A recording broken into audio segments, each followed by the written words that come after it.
Welcome back to the Inspired Life Vancouver. I'm so excited to bring you guests on our show who are bound to leave you feeling inspired and to follow your dreams. Today, I have an amazing guest on the show. Sitting next to me is South Asian media darling.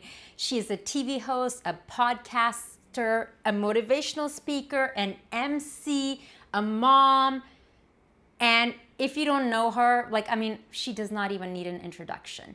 I'm talking about none other than Tarannum Thin. Tarannum, welcome. Thank you, Zara. That was such a lovely introduction. Thank you. I must say, I'm just like a little bit nervous sitting next to this beauty over here because my very first TV show, Interview? I want to say it was like a month ago. It was a few decades ago. Was with you. Yes. I remember how gracious you were, how kind you were. And there was an article about me in the newspaper. You or someone from the show got in touch with me. And I was so nervous because it was live. This is back in the day when you were doing Channel M. Yeah. And she was so gracious, so warm, so loving. And that is the way everyone in the industry defines you. You're known for your warmth. Thank you. That honestly means a lot. It's important for me to make people feel comfortable. It's important for me that around me people feel like it's a safe space to open up. I was new once upon a time, and it does leave an impression when somebody's kind to you, when somebody goes that extra mile to make you feel comfortable, instead of people trying to make you feel intimidated and threatened. It sucks everything out of you. So I'm so glad to hear that. Obviously, you've been a huge part of my journey, time and again. And this for me is such an honor to be here and talk about my journey because I feel like the tables have turned. The tables have totally turned. When I was even planning our show, you were on my list of guests that I really wanted to interview because you've interviewed so many people with a career that spanned over 2 decades. 20 years. It sounds like a lot. Which is interesting because there are days when it sounds like a lot and there are days when I feel like I'm just starting out. So I still get really enthusiastic about the things that I do and the things that I love. Maybe that's what keeps it new and fresh and exhilarating at the same time. And there's so many new things that we're going to talk about. But with all of our guests, I love to hit the rewind button. I like to know what got you started, what inspired you, what voice within said, I'm going to be in media. And this is back in the day where, if I may say so, there were not people like us on television, in media, in broadcasting. You're absolutely right. There weren't too many of us back then. I think that inside voice was pretty loud when I was in grade 5, grade 6, I would say. I keep hearing these terms, manifestations, laws of attraction. And I almost feel like we didn't really have a term for it back then, but it was there. It was there from the beginning. My parents are both theater actors. My surroundings were all about rehearsals and stages and performances and watching them perform. So I think it was already there. My mom was pregnant with me when she was doing rehearsals for a play. It's in your blood. So I almost feel like this is all I know. It had to be this.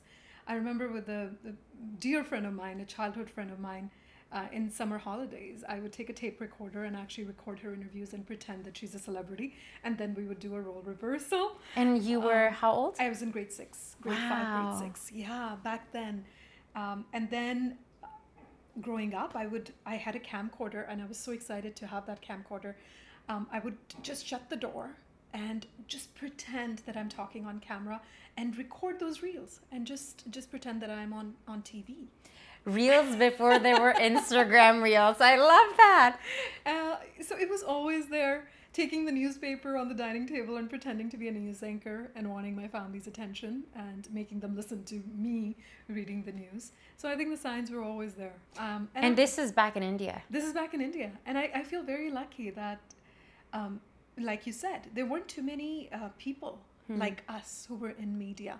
And media was never really, back in the day, considered a career. It was almost like, okay, well, you're on TV, you're on radio. What else do you do? What's your actual job? And I was thankfully born and raised in a family where that wasn't the case. They were very encouraging. They believed in me. They saw the potential. And they literally gave me the confidence that I can do this. So I'm really grateful for that, for sure. How old were you when you moved to Canada? 17 years old. We were the same age when we moved to Canada. Wow, I didn't know that. Yeah, 17 years of age. And I think it's such a perfect age, Zara, to Yeah. move, because you're so eager to learn and you're so eager to fit in. You want to absorb and observe everything.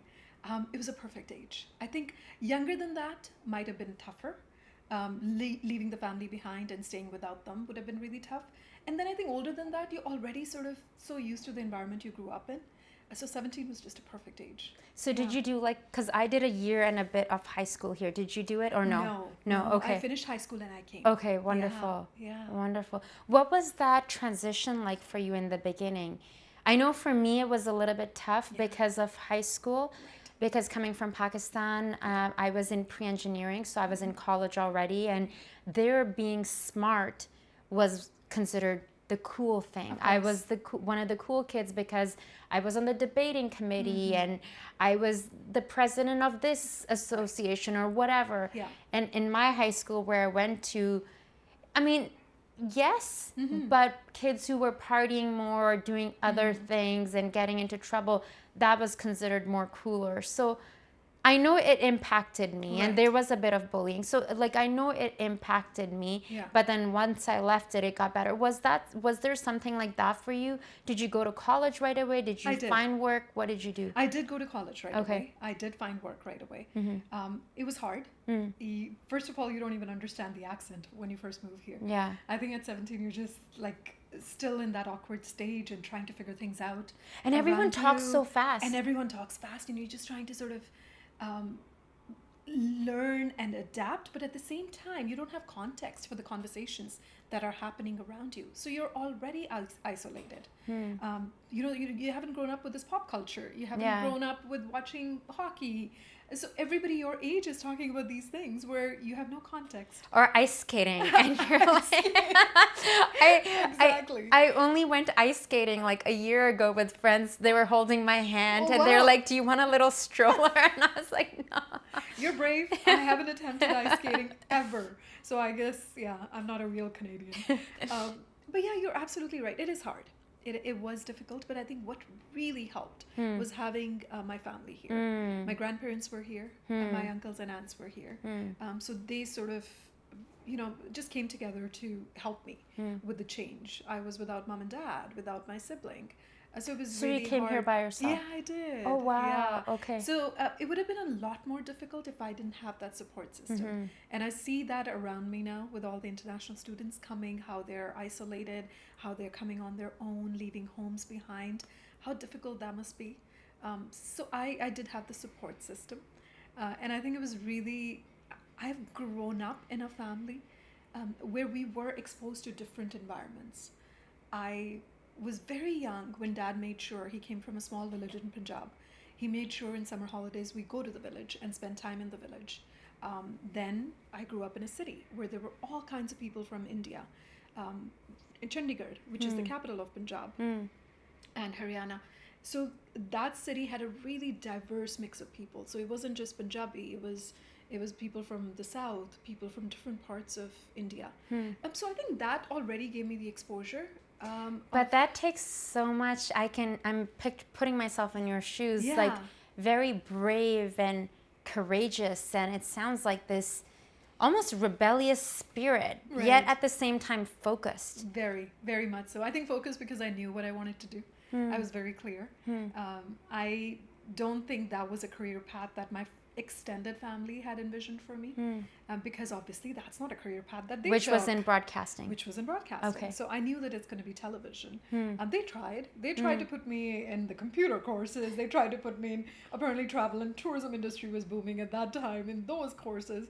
And I failed miserably in all of that because that wasn't my interest.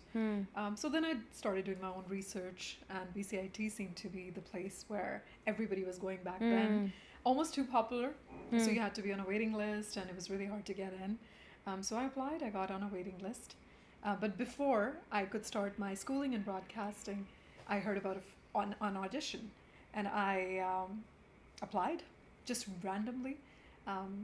2002 is the year, and it was they were just looking for somebody who could speak Punjabi and Hindi, and I was like, hey, I can speak both. Let me try. I called them, went for the audition, got my first show. Amazing. So that's how the journey began. Bravo. Yeah. What show was that? It was called Jawani. Ah! It was called Jawani, and it was on Channel M. Amazing. It was on Channel M. It was a independently produced show, but it used to be on Channel M because Channel M was just starting out back then. Yeah. Now, fast forward, you go to BCIT, you do your broadcasting degree, and from then onwards, like, what was the trajectory like? You know, you spend time at Omni, you spend time at Channel M, you've also been on so many stages. Right. Yes, I have. So we would love to, I mean, I know parts of your career, but I would love to share with our audience what that has been like, and especially perhaps someone watching out there who wants to be the next Tarannum. Oh my gosh. Wow. It's a long, I've been doing this for a very long time, so it almost feels like overwhelming to share all of that. It might be a lot, but in a nutshell, I had applied at BCIT for broadcasting, and I was waiting, like I said, I was on the waiting list. So then this job opportunity came along. Jawani did really, really well on Channel M. And so you probably had an in with that. Yeah. So when that happened, the production company that I was working for, called Music Waves, decided to make that weekly show a daily show. Brilliant. So I got a call from them saying, can you be here full time? And here I'm planning on going to BCIT. So I'm planning on going to BCIT full time. I think this is when the universe meets you. Yes. You know, when you take that courageous action of like moving from India to Canada at 17. Absolutely. You're on the right path. It's really incredible. I feel like my life has been magic. I have manifested every little thing in my life. But still, I feel like after all these years, when it happens, I'm still in awe. Complete awe. It takes me by surprise. Do you get emotional? I do get emotional. Same. I'm all the time. I always cry, and my friends are like, but of course it makes sense. But I think I never want to be the individual who just is like, yes, things Takes just it for granted. No, I never want to be that, because also in our worlds it's like sometimes you're up and you're down, and it's the ebb and flow. So from Jawani, I want to know, how did Chai Time, because that is how we met. That's right. And I'm not sure if it was you or one of the producers on the show who saw my interview in 24 Hours or Metro Magazine. I was going to be in Maxim Magazine, and they did like one page, and that's how you guys got in touch. And I think it may have been a producer from the show, or like your assistant. Or it was a fabulous team I was working with. Chai Time was it was a really nerve-wracking idea. Channel M picked me up from this production company. Opportunity opened up, and they said, would you like to join us full time? And I decided to take that opportunity. It was the toughest decision of my life. It really and was. You haven't gone to BCIT. You're just no. I did take some courses just to sort of, that's me. I want to keep working on my skills and learning. So I keep enrolling myself in these courses just to upgrade my skill set. I love that. But I didn't go to a broadcasting school full time. No, I didn't. I love that. My entire training, Zara, has been on the job. Live television. Chai Time. Unreal. Make mistakes on live television. Why not? But you know, I can tell, just like, I love hearing this story because even for me, I haven't had the career like you have had. Like, I'm hoping to, you know. You've done incredible things. What are you talking about? Thank you. You know, but it's like when it comes to network television, and you know, I have had like some bits, but that's always been because I've been passionate about people. I love that. And I think your genuine warmth is what translates. Thank you. You know, for me, storytelling is what I'm really, really passionate about. For me, it's stories that inspire, stories that teach us, stories that we can all take something away from, and there are stories all around us. So I feel like if it wasn't for storytelling, I wouldn't be who I am. Yeah. I was not one of those people who loved attention. I was never that person. I was just passionate about stories. So anytime I'm going to schools or colleges to talk about my journey, I almost feel like there's a lot of people who want to get into television and media to become famous. Yeah. And that for me was never even a thought. Being recognized for the first time for me was a byproduct of what I do. I'm doing a job, and my job is to do that as the best I can, Yeah. to my ability. So I think when you the intention has to be so pure. Intention is there, hard work is there, you're passionate about it. I had blinders on throughout my career. I really made a conscious effort not to focus on what everybody else is doing, and just work on myself, and work on my voice, and work on my accent, and work on learning how to interview people, how to connect with people. And that's, I think, what paid off. It really did. It did isolate me in a lot of ways from everybody else, but I feel like I take a lot of pride in it, that I've been true to my job, and I've done the best I could. Yeah. So Chai Time happened just like that. I mean, Johnny Michelle, he's with CBC now. He was my VP of programming. He came to my desk and said, "What do you think about a daily live South Asian show?" And I was forgot it was like- daily. I forgot about that. It was Oh a my daily god. live South Asian show. And I was like, oh my goodness, what are you talking about? Nobody's going to show up on time. We're known for that. Where it's the South Asian Standard Time. Right? But if I must say so, Yeah. Tarannum was early. Yes, I always Isn't it? am. I am an exception. I have a problem. I cannot come on time. I have to be early. If I'm on time, I feel like I'm getting anxiety, and I'm not doing enough. So that's how Chai Time came about. He literally had this idea, and he said, how about we try it? And we put together an incredible team, which was probably the best thing that could have happened. Channel M saw a huge success in Chai Time. And then I started doing some cooking shows that Johnny wanted me to do, which is weird because I have no interest in cooking at all. Really? Does your hubby cook? He does, thankfully, and that's why I have no interest. Yeah. So Fusion Fair happened, then these community segments happened. You know, I look back at Channel M, and every time we have like reunions from back then, all the people, when they come together every now and then, we always talk about it. It was like a golden era of ethnic television. And we didn't realize it, that we were living it. Because ethnic television after that, after Channel M sort of just fizzled away. Omni did what it could. Yeah. But it's not the same anymore. Yeah. I remember going to Chinatown because that's where it was, Yeah. and it's such On a Pender. yes, and Yeah. such a great location. And now that's, I think, Vancouver Film School in that building. Okay. Yeah. Yeah, I want to talk about my experience with you. I think it must be like in 2006 or 5 in that time. I remember you were just so vibrant and warm, and just like what I was mentioning earlier, I was so nervous coming on, and then you just happened to tell me, oh, by the way, the show is live. Oh my gosh. If there's any footage, anyone watching out there, if you have footage of Right. this, send it to me, because I'm like, it's almost like I couldn't move my limbs. No. Like, no joke. You were No amazing. joke. No joke, you guys. And you were just, and the fact Yeah. that you didn't even go to broadcasting school, you just, the two words that come to my mind are passionately curious. I really am. I think you're a very curious Yeah. person. Yeah. And I think you like to know how people work. Absolutely. And there is so much to learn. I want to learn. I'm a student. I'm a student of life. And for me, it's intriguing to talk about these journeys, and I cannot get enough of it. 20 years later, the fact that I'm still excited about storytelling tells you a lot. Yeah. So when you're born to do something, it's almost like a disservice if you're not pursuing it. God's given you a gift. Universe has given you a gift. And if you don't pursue that gift, it's a disservice to yourself. It's a disservice to the people.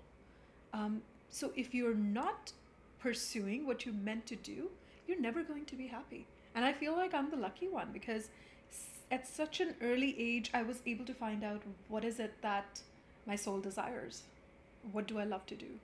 Most of the people, unfortunately, spend their entire lifetime figuring out what is it that they love. So you have to listen to your heart. You have to listen to your intuition. And I think not going to broadcasting school is probably not the best path to take if you're trying to get into media. For me, my training, I feel like, was stage. So that was a great foundation to have. Public speaking was never.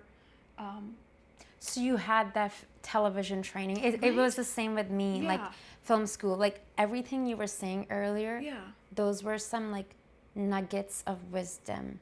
I really felt like you were speaking directly to me.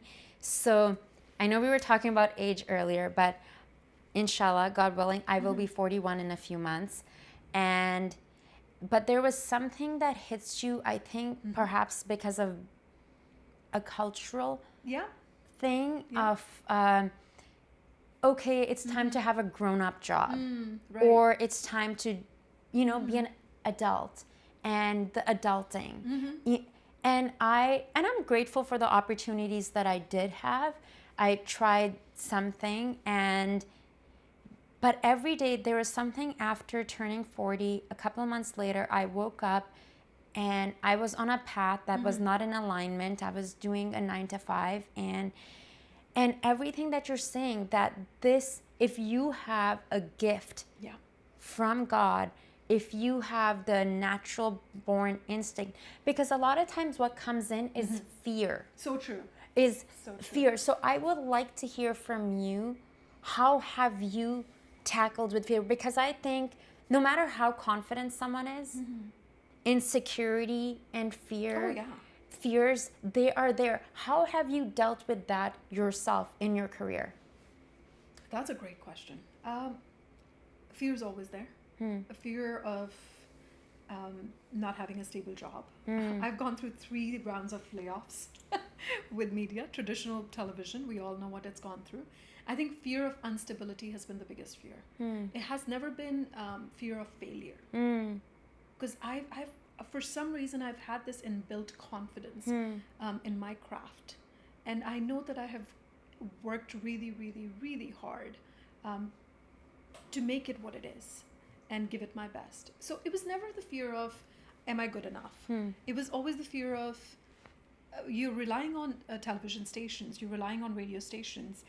The fear of a job has always been a huge fear, but that's gone now.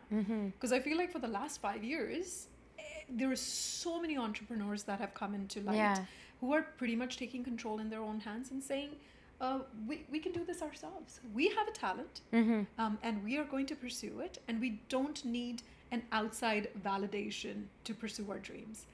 So that for me, I think, has been a huge learning experience, as that's why the podcast happened.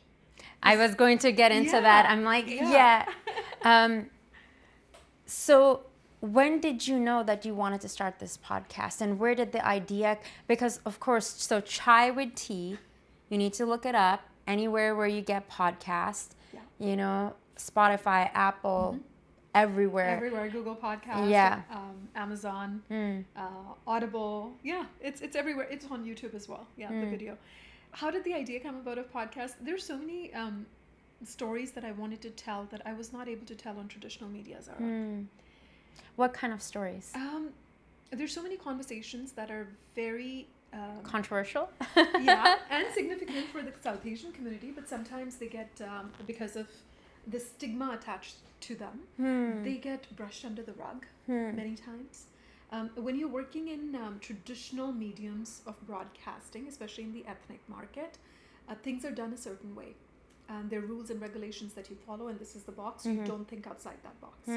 And I think I had done that for too long. And then I realized that I have evolved as a person.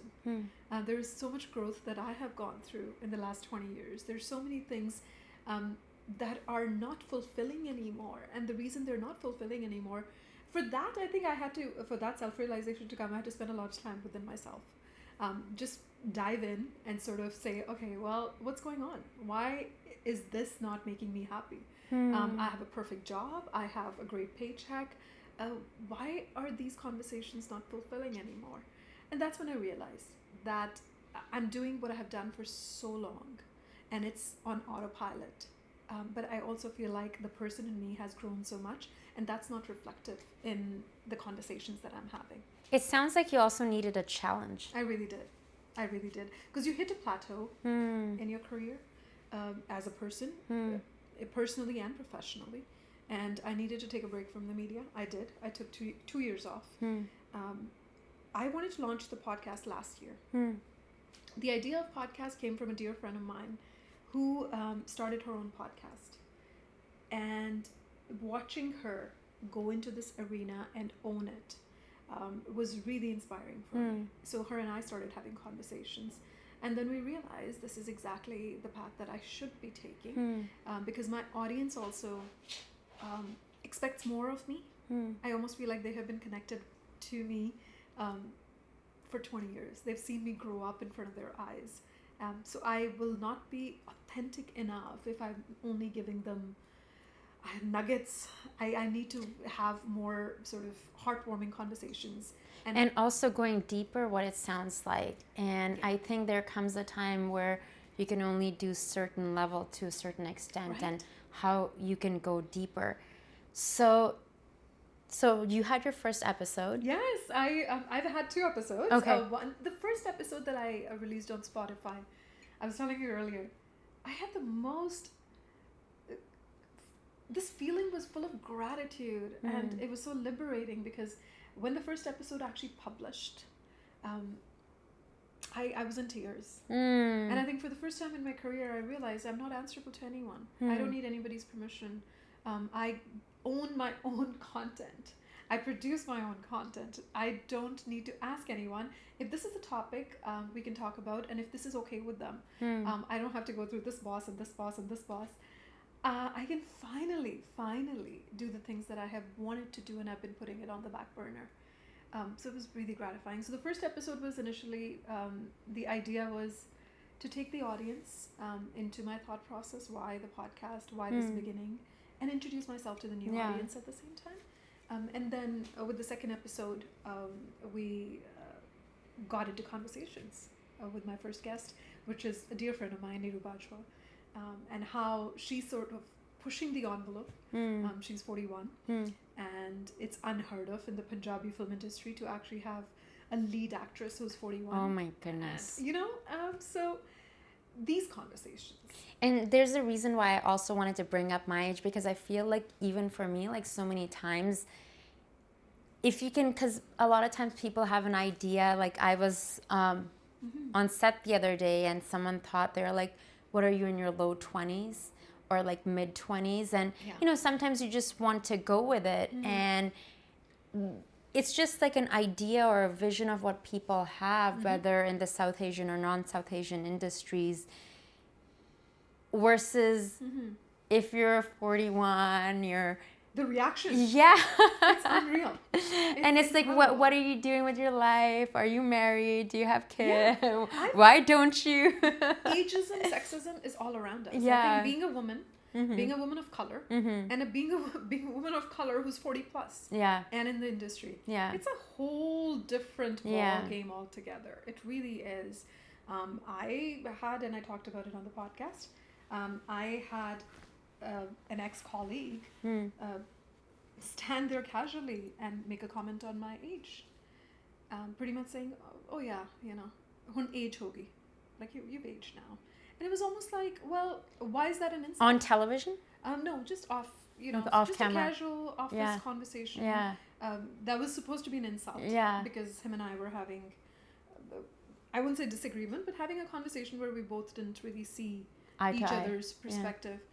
So for a man to put the other person down, a female, by commenting on her age is probably the easiest thing. But it shook me up for a couple of seconds, and then I realized it's probably the best compliment. Yes, I've aged. And you're still going, honey. You're still going. I love the fact that I'm 40 plus. Yeah. I feel like I finally know who I am. Yeah. I finally know that I have boundaries. I finally can tell what is it that I want and what I need, and the confidence that I bring to the table. Yeah. So this gets me to, what would you tell younger Tarannum? with what you know now, and then looking at your journey over the past 20 years? No need to stress.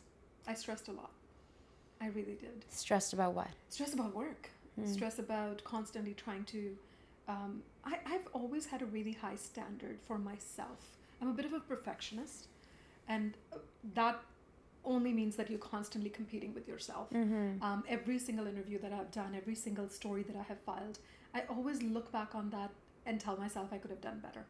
I don't do that anymore. I'm kinder to myself. I wish I was kinder to that Tarannum.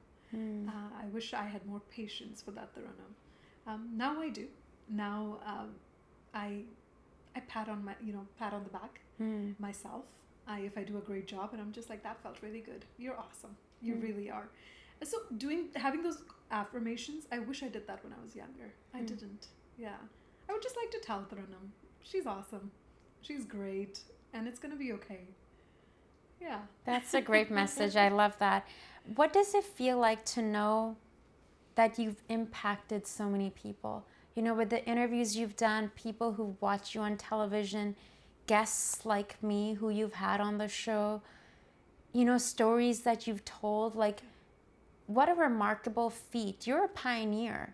Like, having, you know, what an incredible story. Like, moving to Canada at 17 by yourself, given you did have family over here, knowing clearly you saw yourself storytelling in broadcasting on television, that this is the path that you've been on. You're making me emotional now. This is good. I'm just saying the truth. This is all truth. What does it feel like that you've touched so many lives? It's been such a blessing, Zara. I think we don't take enough time to sit down, pause, and reflect and see what we have achieved and how far we've come. When you put into words, that's when the entire life, especially the broadcasting journey, just flashed back in front of my eyes. It's true. It's been an incredible journey. Rewarding, very rewarding. I've been really fortunate that the community has embraced me from day one. I've been part of their families. I've been part of their lives. I've made mistakes along the way, and they have forgiven me for those mistakes. They have encouraged me when I have felt low. They've been really, really kind to me. So all I want to say is thank you. Thank you. Thank you for making me part of your journey. Thank you for making me part of your lives. Thank you for showing the faith and confidence in me. I announced the podcast, and the outpouring of love that came my way, and like you, I cry at a drop of a hat. Anytime I want to say thank you, I cry. I get tears in my eyes because I can't believe it. I do believe in the magic of the universe, but it still leaves me in awe when it happens. It just means your heart is open, you know, and we never want to take anything for granted. Some of my friends think they're just like, of course, and whenever there's a win, I always am emotional. I always get on my knees and I thank my higher power, whatever that means to anyone, because I don't want to look back and say, oh, I just went around with this pride. And of course you have to have that confidence that, you know, it's because of your talents. But I think humility is what is so attractive, and also what's very attractive about you. I would love to hear, I'm sure there's many, but some highlights from your career. Did you have any pinch me moments? Oh, so many of them. Oh my goodness. Can you share some of them with us? So many pinch me moments. One of the most incredible nights of my career, I can never forget this, was there was Times of Canada, Times of India awards were happening, TOIFA, in 2012 or 2013, I believe, and I was covering it for Omni. And leading up to the awards, there were many interviews, there were many actors in town, many singers in town, so I was on my feet every single day. The finale was bringing the cream of Bollywood together. And deep down, all you want to do is those big interviews, right? You've interviewed everybody else, but you want to interview Shah Rukh Khan. You want to interview Priyanka Chopra. And deep down, that's what I wanted. You keep trying as a journalist, and you keep asking and you keep pushing. but there is not much response coming your way. Technical awards were happening, and we were attending them at the convention center, and I got a tap on my shoulder, and it was Laura Balance, dear friend of mine. And she said, T, where's your camera? And I said, oh, my camera is, the camera guy is on the red carpet, covering the red carpet. And she's like, I need you to call him. We're going to go do some interviews. And I said, we are? Because I'm not prepared for any interviews. I haven't done any homework. And if you know me, I'm a freak when it comes to doing your homework, doing your research. It's never enough for me. I had no idea where we were going. She didn't give me any names. We entered a room, and Priyanka Chopra walked in. But that's my first interview of the night. You're like, free. I was like, oh my goodness. How was that? How is she? She's incredible. She's such a goddess. And she knows that. She's beautiful. I love her confidence. Yes. I love her entrepreneurial spirit, and she's opened, her and Mindy Kaling, but I think especially Priyanka, she's opened a lot of doors for South Asian women on television, in film, and just she's phenomenal. It's incredible. Yeah. It was a beautiful, beautiful conversation we had. That was done. Moving forward, they're just like, okay, we're not done yet. I was like, okay, who else is coming? So Ranbir Kapoor is coming, Anushka Sharma is coming, and the finale, Shah Rukh Khan. Oh my God. This is all happening within a span of an hour. I did 4 massive, probably the biggest interviews of my career. You're like, pinch me. Am I dreaming? Am I dreaming? And I couldn't believe it. I couldn't believe it. It taught me a lot. Taught me how to think on your feet, which in television you do learn that one way or the other. It was, and it once again, it reaffirmed my belief in manifestation and the power of manifestation. It does happen. I had been manifesting that moment pretty much the moment I heard about Toifa. I did want that moment to come alive, and I did start envisioning it in my head. And that night, I didn't expect it because it was coming to an end. But it does happen. Magic does happen. So is that something you do quite often? I do. Like, what else? Like, do you journal? Do you meditate? I do. I'm not great at meditation. I think you and I have spoken about it because you were doing a yoga show back in the day, and I have this yoga picture. And Zara gets in touch and she's like, hey T, can we talk about yoga? And I was like, it was just one picture. We're faking to do yoga. I really want to learn meditation, and I've downloaded apps, and I've but I can't shut my brain off, Zara. I just can't do it. Journaling is something that I started a couple of years ago when I was taking a break from everything. I got a 5-minute journal just because it's easy for me. I love those. I honestly love those. Yeah. And it says, writing your intention. What are you grateful for? Yeah. First thing in the morning. Yeah. And affirmations. You were speaking a lot about affirmations earlier. Yeah. Tell me about that. So I started doing that through journaling. I love to talk to myself, and I love spending time with myself. And those are the moments when I say these affirmations out loud. I tell myself that I'm fabulous, because I feel like half of our life as women, we are so hard on ourselves. Our physical gaining and losing weight, and how we're looking in the mirror, bad hair days, and how we're never good enough. I think I was one of those women. I have spent half of my life being so hard on myself. And now turning 40 is magic. You realize that this is who you are, and you start to embrace yourself the way you are. And I think saying it out loud to yourself is so, so important. Telling yourself that you're fabulous.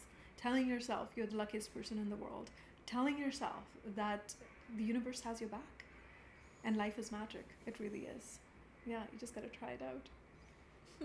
You heard it here. I feel like I'm at your TED Talk, and I am like the #1 fan sitting front row. You're speaking my language. I just love this, and as I'm hearing this, I hope you're getting inspired, because I feel like I'm trying to imprint everything that you're saying into my brain, because I can relate so much, and it's interesting that when you have your hair, makeup, and wardrobe and everything on, yes, you can look fabulous, but for example, I'm not sure how it is for you. For me, it's like if one person says something kind of negative, and then I have 100 people saying, good job, blah, blah, blah. You're only going to focus on the negative. I'm the same. And Yeah. it's so, Yeah. and I'm very grateful that I have people around me that I can call up who love me, and they're not in media at all, and I can speak to them, because I think it takes a lot of courage to put yourself out there, It does. to create content, to be on television, Yeah. to be on a stage, to be a podcaster. And Because you're opening yourself to not just praise, you are opening yourself to criticism as Yeah. well. And I learned very early on, I was in my 20s, how a 20-year-old Tarannum or a 25-year-old Tarannum would take those comments, and how this version of me would take comments is very different. I've had people come up to me, this woman in Walmart, I can never forget this conversation. She was smiling and she came closer and she's like, I watch you. And I was like, thank you. And she's like, I love watching your segments. I'm like, thank you. This is when I was doing entertainment on Omni. And she's like, I just have one comment. I was like, oh no, please be nice. Please be nice. And she actually said, she's like, you need to start doing like straight hair more often, because when you do curly hair, your head looks like this big and you look like a lion. And she walked away. And I was just dumbfounded. What are you supposed to say? And Riz, my husband, he was like, why didn't you say anything? And I said, what am I going to say? What am I going to say? But also, if I had to look at that incident, I think of it this way. I'm part of their family. I'm pretty much in their living rooms every single night. They almost feel like they own you in a way. Like, they yeah. can make those. These are the comments that you would make maybe to your best friend, to Yeah. your closest friends, maybe to your sister, maybe to your daughter. Yeah. You would never say that to a stranger. So this is how I look at it. The fact that she could come up to me and say that, it might have been a very unkind way of saying it, might have really affected me at that moment, but it was because she felt like she connects with me. And she can say that to me because I'm part of her family. But see, even as you said that, it made me slightly emotional, because I know when people have made comments about my appearance, or like my hair, or the color of my skin, or where I'm from, it takes me days. It does. I feel like over time I've gotten better at it, Right. but that's why I like having this conversation Yeah. with you, because some people would say, well, you should have a thicker skin. I'm like, I'm so sensitive. I don't have thick skin. No. Whoever said that to me 20 years ago and said you need a thicker skin and media will teach you that, I do not have a thicker skin. Yeah. I have a different way of looking at things, but I'm very sensitive. And I think it's part of being an empath as well. What is that saying? It's both a blessing and a curse Yes. to feel everything So deeply. Yeah. And I do. Yeah. I feel energies. I feel everything deeply. Most of the things that people are not even noticing in the room, I'm noticing them. And everybody else's energy around me affects my energy. It does. And there's nothing I can do about it. I've learned to sort of detach myself when I'm, for example, working. And if I need to sort of put the blinders on and say, okay, I cannot let the other person's energy affect what I'm doing. But personally, it still affects me. It affects me. And there's nothing really I can do. I've just come to terms with the fact that I'm an empath and I'm just going to feel everything.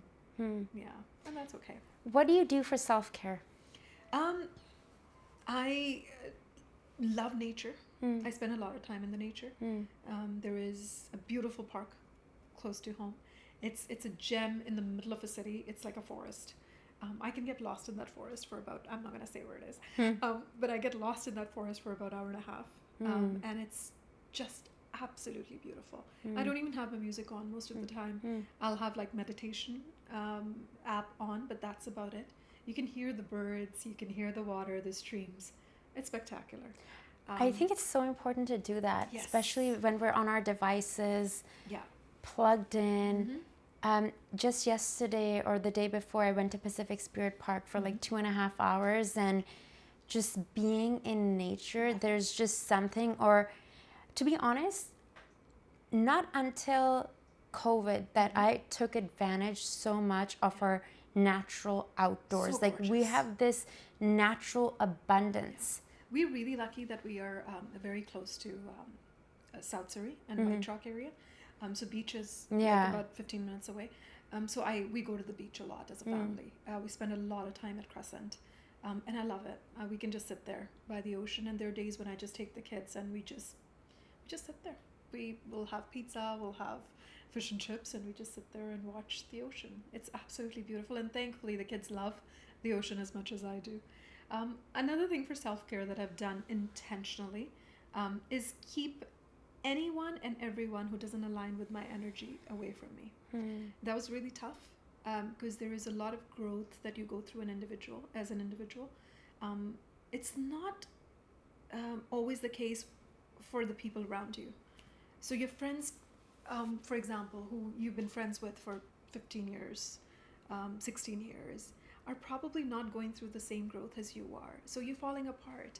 Letting go of those relationships is very important. And not because you don't like the other person, it's because your journey, you just realize, is very different. And this is not what's feeding your soul anymore. So learning to do that. I'm left with about 4 true friends in my life now, but I like it that way. So that's one thing that I've done for self-care. Keeping away from negativity, cynicism, just surrounding myself with souls that get me. I think that's really important. Who support you and lift you up instead gosh. of trying to. I love that. I love that. What advice would you give to someone who wants to get into broadcasting, wants to get into television? I've said this before, and I'll say it again. I really feel like we've become sort of cookie cutter versions of the people that we follow. It's really, really important to be authentic. Don't try to be like someone. Don't try to imitate anyone. Your biggest superpower is the fact that you're you. And I that's my advice. Be authentic. Find your strengths. Find what you love to do. What is it that you're great at? Also find your weaknesses and make them better. I think that's one advice that I always give, especially women. I feel like we have so much pressure around us to look a certain way and be like, follow certain fashion trends and be a certain way. Just be yourself. And everything else will come on its own. Don't worry about the limelight. And things don't happen overnight. That's another thing, because I feel like everybody wants like an instant validation in today's day and age. That's not going to happen. Put in the hard work and everything else will follow. I love that. I'm going to have to listen to this episode like over and over again. Like when I'm having a tough day, there's certain moments in what you were saying, I just felt like you were speaking directly to me. Like I needed this conversation very much. In your career, what do you think when it comes to like habits or things you have done, skills that have helped bring you this far? Whether it's personality traits or skills or that, because 2 decades, 20 years, that's a long time. It's a big feat. Right. It is a long time. Personality traits, no judgment. Anyone who's sitting across from me, whoever, if I'm sharing a story, I might not agree with the person who's sitting across from me. I might not agree with their morals, their values, their way of thinking, but showing that respect and being completely unbiased in my storytelling is very important. Completely non-judgmental. Meeting them with empathy and compassion has been the most important thing that I live by. If I'm sitting across from you and if I'm having a conversation, there's going to be a lot of empathy, there's going to be a lot of compassion. I see you and I'm present. Those conversations have sort of translated into very emotional moments as well, with people that are famous, people who are known, and they've become their vulnerable selves. But I think the reason they've become their vulnerable selves is because I've opened up my heart to them. And you make it safe for them. So providing that safe space is very important. Skills-wise, being a good listener is number one.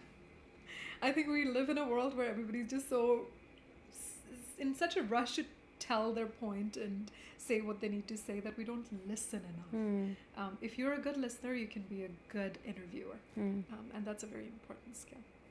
Yeah. That's beautiful. So beautiful. As the show is Inspired Life Vancouver, I like to ask everyone what inspires them in life.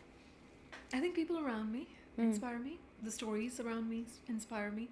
Life in itself inspires me because I'm so intrigued by everyone's story, and everybody has something new to offer all the time, and you can always take away something. One thing I always say is we always look for differences when we meet a person. Instantly, we notice what color they are, what sexuality, where are they from, their culture, and we judge them within seconds. If you put that aside and you have a conversation with this person, you'll realize how similar you actually are, and the differences are very insignificant. That inspires me. I think humans in general. Music, oh my goodness, Coke Studio is my go-to. I was walking here today and I had Coke Studio on. So Sufi music is my huge inspiration. Huge inspiration. My kids, they have this inbuilt curiosity. They want to know. They're my biggest cheerleaders. My son reminds me when I'm having a low day or I'm having a low moment. Remember who you are. You're Tarannum. My 12-year-old. You're kidding. No. He inspires me. Both of them. Because Zia sees what, by the way, I think I've shared this with Zara. I wanted to name my daughter Zara when I was pregnant with her. We ended up going with Zia, but Zara is one of my favorite names, the most favorite names. So I think daughters or girls just have that inbuilt in ability that you don't need to say anything. They just know it. So she knows the kind of day I'm having the moment I walk in. So she gets it. I don't have to say much. She'll know when I need a hug. She'll take my hand and sit with me in silence. Kizan, on the other hand, is a great cheerleader. He is all about motivation, and he's like, come on, get up, and you're going to be okay. Remember who you are. You're Tarannum. And I'm just like, all right, okay, I need that as well. So it's a really good balance. I love that. And what a great role model to your kids, for your daughter. Like, that is phenomenal. And I think I've talked about this on the show before. As women of color, as immigrants, the importance of us using their voice and then using our voices on television, in film, radio, on podcast. Before we let you go, we do have to talk about the podcast a bit more. Of course. What can we look forward to? Chai with tea. What do we have in store for us? I think Chai with tea is going to be a safe space. The intention behind Chai with tea for me was to dive deep, to have the conversations that I'm not able to have, to not be worried about the rules and regulations that you might have on traditional radio mediums. I think as community we have evolved. As humans, we are evolving. Technology has evolved. So if we don't take that into consideration when it comes to our content, then we are lying to ourselves and to the people around us.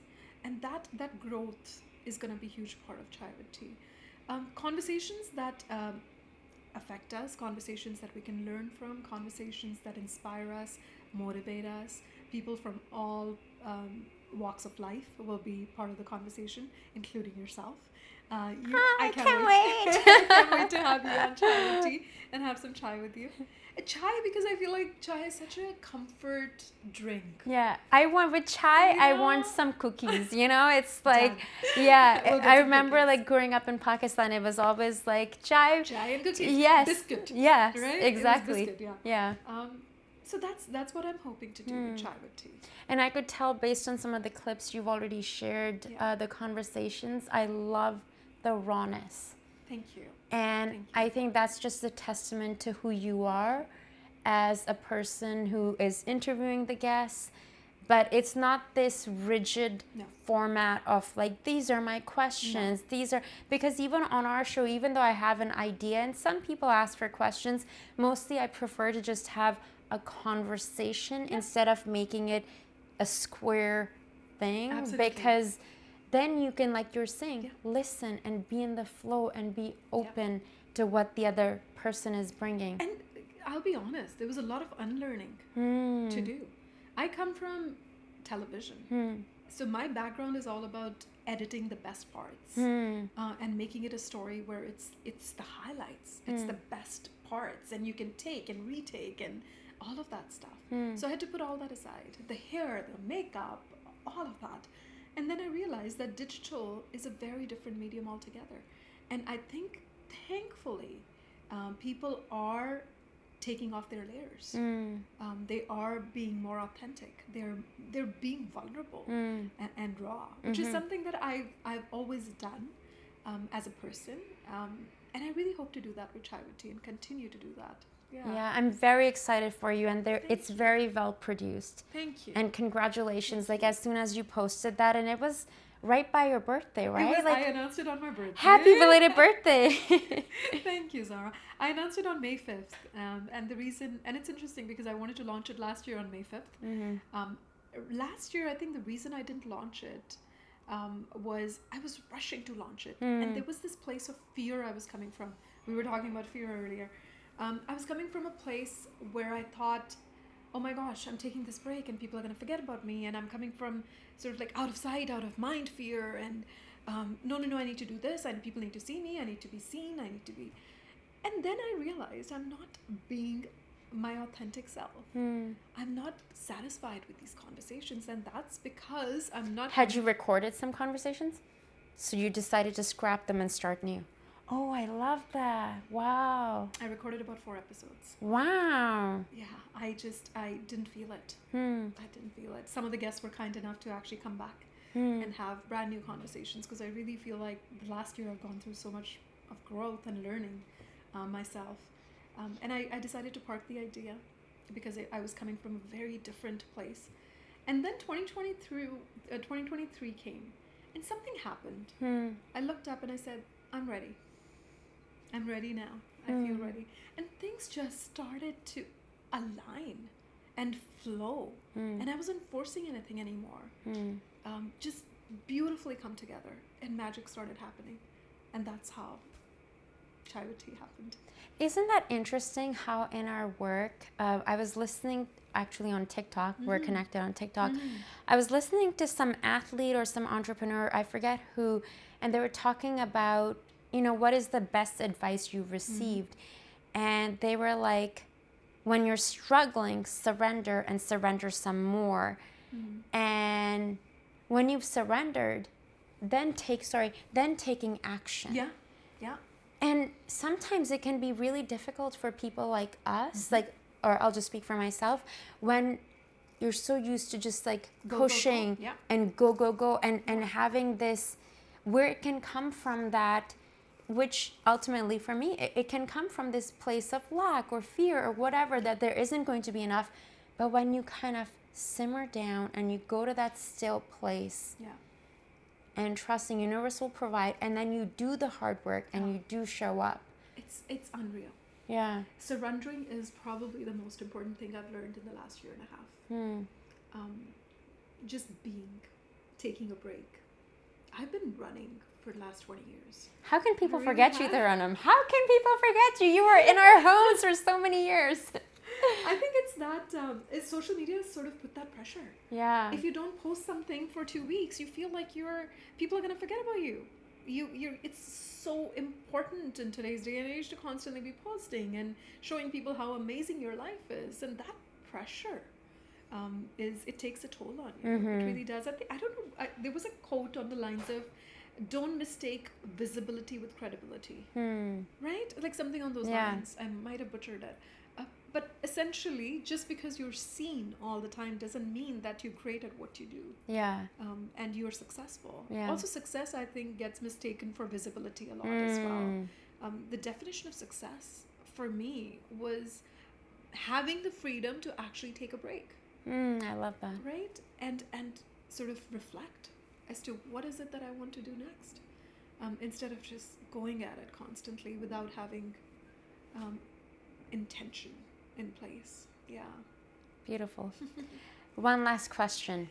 Even though you've mentioned about your park, but for our viewers, as the show is Inspired Life Vancouver, is there a particular place in Vancouver or in BC, surrounding neighborhoods, that you like to go to get inspired, whether it's a coffee shop or a gallery or a hike or whatnot? No, I love that. Crescent Beach for me is just the go-to place. Mm. I love to go there on weekdays because it's not as busy. There's also some really hidden and beautiful spots in the White Rock area where you have access to beach, but they're quieter. Mm. I want to sit there for hours and be by the ocean. That inspires me. Listening to the waves inspires me. Love to go to the island. My ultimate dream is to move to the island, and hopefully I will. The kids are not there yet. But I explored Souk last year and with a friend of mine, and I have never seen anything more beautiful. I didn't realize how many beautiful beaches that we have in our backyard, and they all are different types of beaches. There are beaches that has I think one was with stones and pebbles, all kinds, and then there was like white sand, and there was one with caves, and I was just like, oh my goodness, I've lived here for 25 years and I've never explored this part of BC. So many. You look around, and I gasp. I'm in awe of the beauty that BC has to offer. I take walks during lunchtime. I go to usually as far as Stanley Park, and just take it all in. Because I think we're so blessed to be living where we live. It's a beautiful place. I completely agree 100% with everything she said. Well, thank you so much for taking time out of your busy schedule. I know you have a lot on the go. I really appreciated this conversation. I am feeling very, very inspired. I'm going to have to listen to this episode a few times because there were definitely some gems of wisdom in there. Thank you, Tarannum. Thank you, Zara. It's been such an honor to talk to you.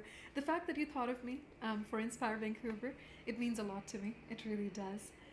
It's not every day that I get to share my story. So it's nice to be on the other side. Well, sure. I had to put you in the hot seat because, you've interviewed me a few times, Yes. and it's such an honor, and especially with your podcast. And Thank you. yeah, thank you. I really thank you for all the support, and I wish you all the best. This show is going to be a huge success. You're fabulous. You're on a great path. And you tell me that I come from a place of warmth and welcoming. I think you have that. You've always had that aura about you. Keep it up. Love you. Love you too. Thank you. That was so good.